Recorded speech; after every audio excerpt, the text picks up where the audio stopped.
Saya berasa kecewa apabila dimaklumkan bahawa kerajaan hari ini sedang menanggung beban hutang yang semakin besar. Malaysia memiliki utang luar negeri yang sebagian besar berasal dari negara-negara seperti Jepang, China, Amerika Serikat, Jerman, dan Singapura. Berikut adalah ikhtisar singkat mengenai hubungan utang dengan beberapa negara tersebut.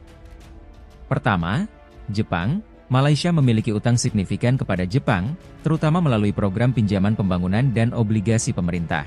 Hutang kerajaan persekutuan terus meningkat dari 1.173 trilion ringgit pada 2023 kepada 1.248 trilion ringgit tahun lalu.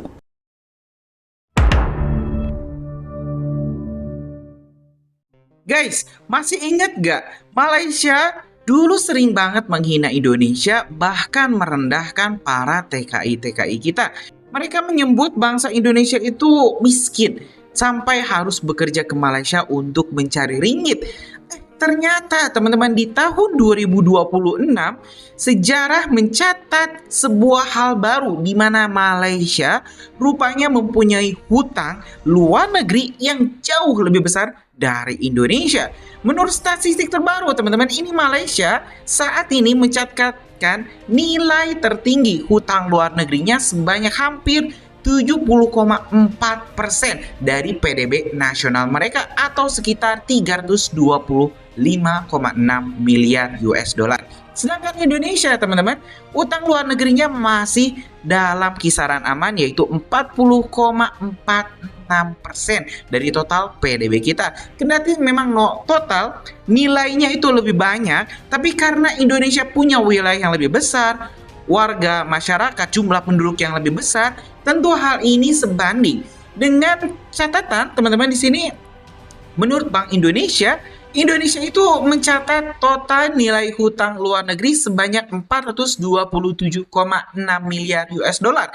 Ini sebanding teman-teman dengan jumlah penduduk yang hampir 260 juta dibanding dengan Malaysia yang jumlah penduduknya jauh teman-teman, jauh lebih sedikit dari Indonesia. Sehingga ya PDB-nya itu sangat luar biasa, menyentuh 70,4%. Dan ini tentu menjadi warning bagi negaranya, bahkan ya Raja Malaysia ini, Sultan Malaysia sampai malu dengan beban hutang yang harus dibayarkannya dan hampir tidak sanggup. Apakah ini adalah tanda Malaysia akan bangkrut dan Indonesia bakal balik menampung ribuan ini pekerja-pekerja migran dari Malaysia? Nah, kira-kira enak gak kalau misalnya nanti kita balas, yang katanya kaya sekarang malah cari rupiah ke Indonesia. Apalagi ya kita tahu itu Malaysia sekarang sedang mencari uang ke Singapura. Banyak sekali orang-orang Malaysia yang malah ikut kerja ke Singapura karena ya mungkin lapangan kerja di Malaysia sedikit. Nah, ini bakal kita tengok dulu deh bagaimana kondisi ekonomi Malaysia saat ini sedang carut marut, sedang hancur, bahkan diambang kolaps dengan total hutang luar negeri yang hampir menyentuh 70% dari total PDB mereka. Sengeri apa hal ini sampai rajanya sendiri teman-teman menyebut bahwa ini adalah beban hutang yang terlalu besar. Malu dirinya. Kita simak dulu informasi selengkapnya.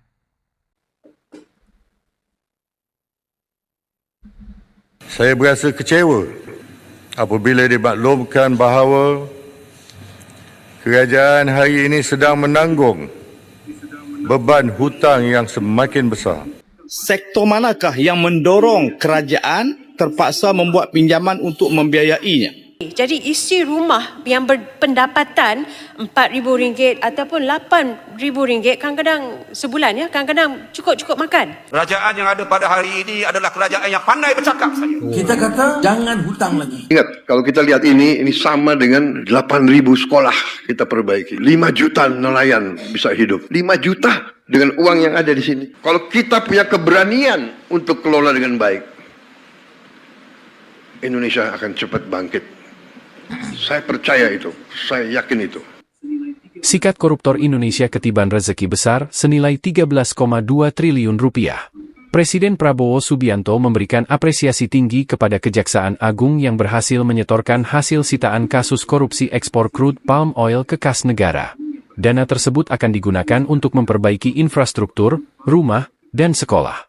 Sementara itu, meski ada netizen sebelah yang meremehkan Indonesia miskin dan berutang, justru mereka lupa bahwa negaranya memiliki utang tertinggi kedua di Asia Tenggara. Katanya rakyatnya kaya, tapi ternyata hidupnya penuh utang. Sebuah tamparan halus dari Indonesia yang kini makin kuat, berdaulat, dan terus menunjukkan kemajuan nyata.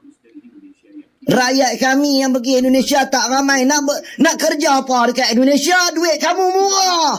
Duit kamu murah. Tahu tak? Nak pergi kerja buat apa? Berapa juta duit kamu sama dengan RM100 Malaysia. Rakyat Malaysia pergi ke Indonesia melancung. Bukan pergi kerja. Bukan pergi buka kedai. Negara-negara miskin. Kita negara kaya. Anak muda kita tak merempat seperti Indonesia. Dakwaan Malaysia banyak berhutang dengan negara jiran Indonesia adalah tidak betul dan hanya 2.5% sahaja hutang negara adalah pinjaman luar. Menteri Kewangan Datuk Seri Tengku Zafrul Abdul Aziz berkata 2.5% hutang negara tersebut adalah pinjaman dari pelbagai institusi dan pelabur asing dari seluruh dunia, antaranya dari Amerika Syarikat, Eropah, Jepun, China dan Singapura. Dalam satu video yang dimuat naik di laman Twitternya malam tadi, Tengku Zafrul berkata sebanyak 97.5% hutang negara adalah pinjaman dalam negara. Beliau menjelaskan cara kerajaan meminjam tidak seperti cara individu meminjam daripada rakan mereka. Katanya antara cara kerajaan membuat pinjaman ialah melalui terbitan bond. Para pelabur kemudian akan membuat bidaan kadar pulangan atau hasil serta jumlah yang ingin dilanggan. Jelas Tengku Zafrul, pelabur yang membuat bidaan kadar pulangan yang paling rendah beserta jumlah pinjaman yang paling tinggi akan dipilih. Beliau juga menegaskan amat jarang untuk kerajaan membuat pinjaman secara terus dari negara lain. Saya berasa kecewa apabila dimaklumkan bahawa kerajaan hari ini sedang menanggung beban hutang yang semakin besar. Ini disebabkan sejak tahun 1998,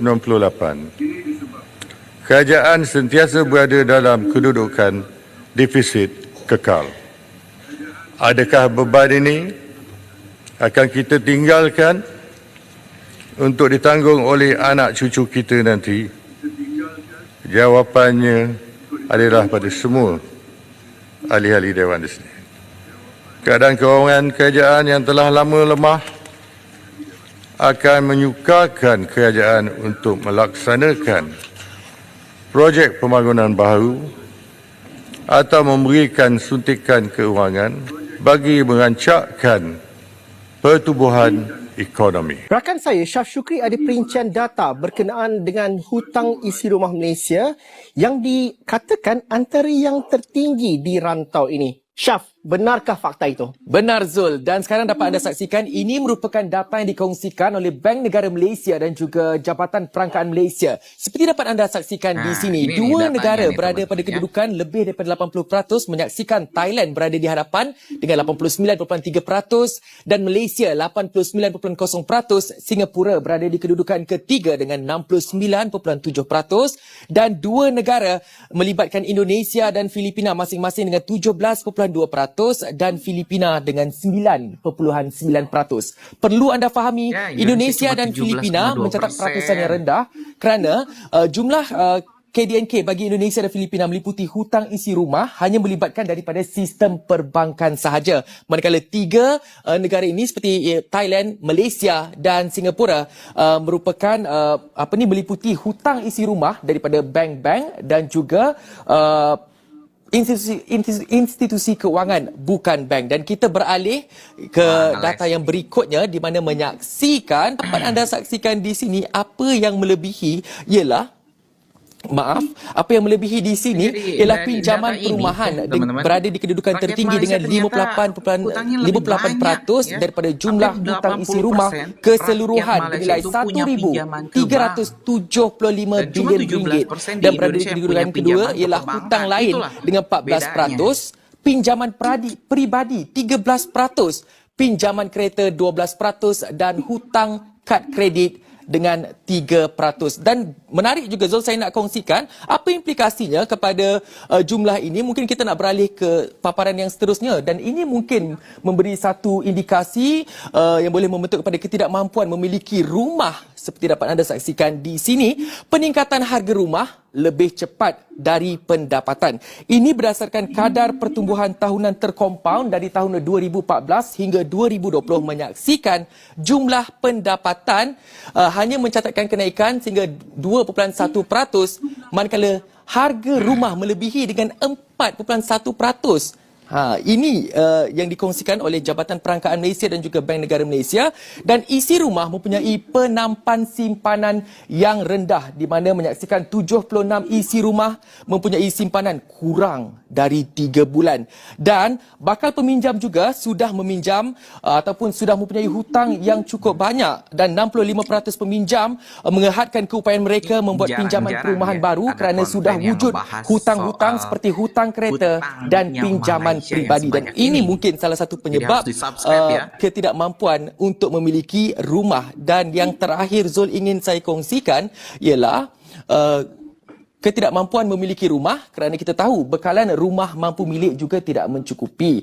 Salah satu info yang dikongsikan oleh kajian ini membuktikan bahawa rumah mampu milik berharga minimum paling kurang RM300,000, dan untuk memiliki rumah mampu milik pada harga RM300,000, isi rumah perlu memperoleh pendapatan sehingga RM100,000 setahun, dan ini menyaksikan mereka perlu memperoleh pendapatan bersih sebanyak RM8,333 sebulan. Namun ironinya, 76% isi rumah di Malaysia berpendapatan kurang daripada RM8,333, dan hanya 36% unit perumahan baru dilancarkan berharga bawah RM300,000. Penampakan gunung uang koruptor 13 triliun, bukti jihad besar Prabowo, perangi korupsi. Tumpukan uang setinggi lebih dari 2 meter, pecahan 100 ribuan merah menyala, berdiri bak gunung di Kejagung. 13 triliun rupiah, uang hasil korupsi, uang rakyat yang selama ini dicuri oleh orang-orang serakah, kini kembali ke pangkuan negara di hadapan Presiden Prabowo Subianto. Di depan tumpukan itu, Prabowo tahu bahwa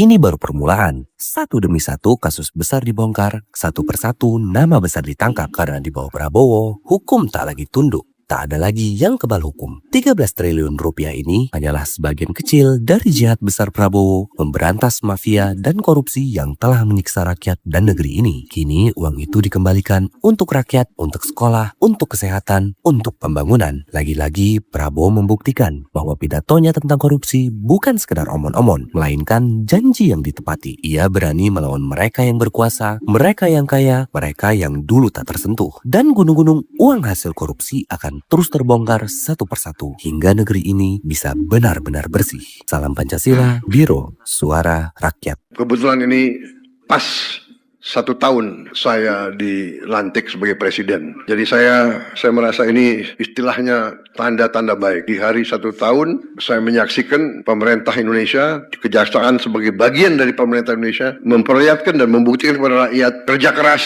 kerja yang gigih, yang berani, sehingga bisa membantu negara menyelamatkan kekayaan. Malaysia memiliki utang luar negeri yang sebagian besar berasal dari negara-negara seperti Jepang, China, Amerika Serikat, Jerman, dan Singapura. Berikut adalah ikhtisar singkat mengenai hubungan utang dengan beberapa negara tersebut. Pertama, Jepang. Malaysia memiliki utang signifikan kepada Jepang, terutama melalui program pinjaman pembangunan dan obligasi pemerintah. Total utang kepada Jepang diperkirakan mencapai 11,8 miliar dolar Amerika Serikat hingga 2024, menjadikan Jepang salah satu kreditur terbesar Malaysia. Kedua, Cina. Pinjaman dari Cina banyak digunakan untuk proyek infrastruktur besar seperti rel kereta api dan pelabuhan. 13 triliun teman-teman hasil penyitaan itu ya dolar Amerika dari Serikat, koruptor. sebagian besar terkait dengan inisiatif sabuk dan jalan. Ketiga, Amerika Serikat. Sebagian besar utang Malaysia kepada Amerika Serikat berupa obligasi internasional yang diterbitkan untuk pasar global. Jumlah total utang kepada Amerika Serikat diperkirakan mencapai 7 miliar dolar Amerika Serikat, tersebar dalam berbagai instrumen utang jangka panjang. Keempat, Jerman. Pinjaman dari Jerman sebagian besar difokuskan pada proyek energi hijau dan infrastruktur. Total utang Malaysia kepada Jerman adalah sekitar 2,5 miliar dolar Amerika Serikat, mendukung proyek berkelanjutan di Malaysia. Dan kelima, Singapura. Sebagai tetangga dekat, Singapura sering berperan dalam pembelian obligasi Malaysia serta pinjaman bilateral. Total utang kepada Singapura mencapai sekitar 3,2 miliar dolar Amerika Serikat, mencerminkan hubungan ekonomi erat kedua negara. Secara keseluruhan, utang luar negeri Malaysia berjumlah 1.227,5 miliar ringgit Malaysia hingga pertengahan 2024, dengan 97,6% dalam denominasi ringgit untuk meminimalkan risiko falas. Data ini mencerminkan hubungan strategis Malaysia dengan negara-negara pemberi pinjaman utama untuk mendukung pembangunan nasional. Hutang kerajaan persekutuan terus meningkat dari 1.173 trilion ringgit pada 2023 kepada 1.248 trilion ringgit tahun lalu. Analisis kewangan kerajaan persekutuan laporan Ketua Audit Negara LKAN 3/2025 menunjukkan kenaikan hutang 75.105 bilion ringgit atau 6.4%. Menurutnya, pinjaman dalam negeri kekal sebagai komponen utama hutang persekutuan dengan jumlah 1.220 trilion ringgit meliputi 97.8% daripada keseluruhan hutang. Bagi 2.2% keseluruhan hutang membabitkan hutang luar negeri dengan jumlah 27.976 bilion ringgit. Mengenai komitmen kerajaan persekutuan dalam membuat bayaran kepada pihak berkaitan, laporan itu mendedahkan ia terdiri komitmen jaminan, komitmen bayaran balik, komitmen pajakan kewangan dan komitmen pampasan. Kedudukan komitmen kewangan pada 31 Disember 2024 adalah berjumlah 297.165 bilion ringgit, meningkat 4% kepada 11.531 bilion ringgit berbanding 285.634 bilion ringgit pada 2020. Menurut laporan itu, mengikut Akta Jaminan Pinjaman Pertubuhan Perbadanan 1965, Akta 96 dan Akta Tata Cara Kewangan 1957, Akta 61 memberi kuasa kepada kerajaan persekutuan untuk memberi jaminan. Ya guys, bagus banget ini informasinya. Kita dapat dari Mio23 channel YouTube. Tentu ini jadi pertanda baik buat Indonesia. Jangan sampai kita mau direndahkan, teman-teman. Anda semua, ya, rekan-rekan kita yang saat ini sedang menjadi pahlawan devisa, mau dimanapun Anda harusnya bangga. Karena tidak semua orang bisa menyumbangkan devisa kepada negara setiap bulannya. Bahkan teman-teman yang kerja di Malaysia pun harusnya bangga. Karena ternyata mungkin tuannya atau ya bosnya sendiri hutangnya jauh lebih besar, bahkan mungkin total aset dengan hutangnya malah jauh lebih besar hutang. Jadi nggak usah bangga banget lah. Oke, kalian misalnya mata uangnya nilainya itu lebih kuat dari Indonesia, tapi ternyata hutangnya juga lebih besar. Jadi sebanding lah, ya. Kita hidup di Indonesia harganya masih terjangkau, ya, tapi ya kita masih bisa bangga. Karena hutang kita nggak sebesar Malaysia, walaupun ya kita juga harus hati-hati. Ini Pak Prabowo juga harus hati-hati, jangan jor-joran minjem sana sini, jangan. Harus tetap, Pak Purbaya ini harus tepat hati-hati dalam mengelola keuangan negara. Ya, itu teman-teman, ternyata ya saudara jauh kita, negeri Malaysia, ternyata hutangnya jauh lebih besar dari Indonesia. Wah, jadi nanti kalau mereka hina, ya kita balas aja. Hutang lu bayar belum? Nah, kayak gitu lah. Oke, gitu teman-teman informasi kita hari ini. Jangan lupa subscribe Kajian Online karena kita bakal terus upload video menarik lainnya setiap hari. Karena itu, nyalakan juga lonceng notifikasinya ya, biar kita terus beri notifikasi video baru dari Kajian Online. Terima kasih teman-teman, kita bakal lanjut di video selanjutnya. Assalamualaikum warahmatullahi wabarakatuh.